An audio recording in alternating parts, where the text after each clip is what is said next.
Nasubukan nyo na bang gumamit ng helmet cleaner? Hello guys!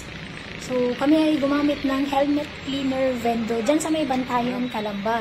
So, nung kami ay nagpa-car wash or motor wash, ayan o, so, katapos lang linugasan or nilinisan ni Mr. yung motor, nakita namin na may helmet cleaner dyan sa may tabi. Vendo din siya.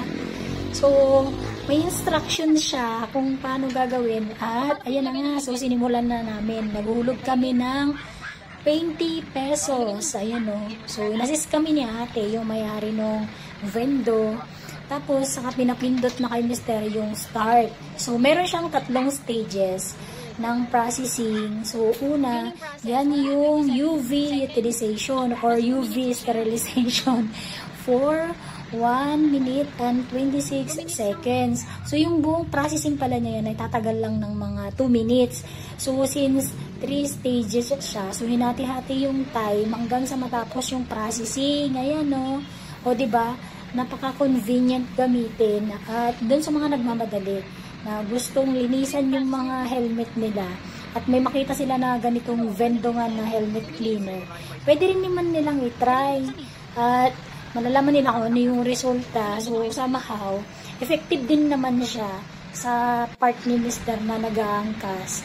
At daily ginagamit yung helmet na yan. So, kailangan mabango din kasi iba-ibang pasahero yung gumagamit. Ayan o, yung tarpaulin nila ate, kung paano gamitin yung helmet cleaner nila. At ayan na nga, so nasa UV sterilization cleaning process pa rin siya. So, nasa 1 minute pa lang yung makukonsume niya na time. Tapos, ayan na yung next. So, parang yan ay fogging fumigation. So, may fog na binubuga dun sa loob ng helmet. Ayan o. So, hindi ko nakita kung ano yung pangalan yan dun sa may monitor, dun sa may display. Pero ganyan nga yung itsura. So, may pausok. So, pinausukan niya yung helmet dun sa loob. At ongoing pa rin naman yung UV sterilization niya. And then, may fogging effect siya sa loob. Ayan o. Diba, ang gara. So, nakakatawa. Tinry nga lang din namin. So, first time namin gamitin tong helmet cleaner na to na Vendo.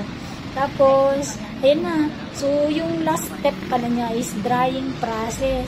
So, yung una ay yung UV sterilization. And then, same time yung UV sterilization, may fogging effect siya na lumabas dun sa loob. Parang disinfectant siguro yun. Tapos, yung last step na nga is yung drying process.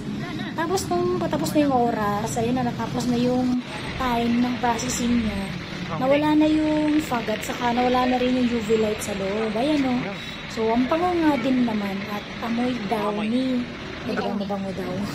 So, try nyo din to pag kayo madaan dito sa may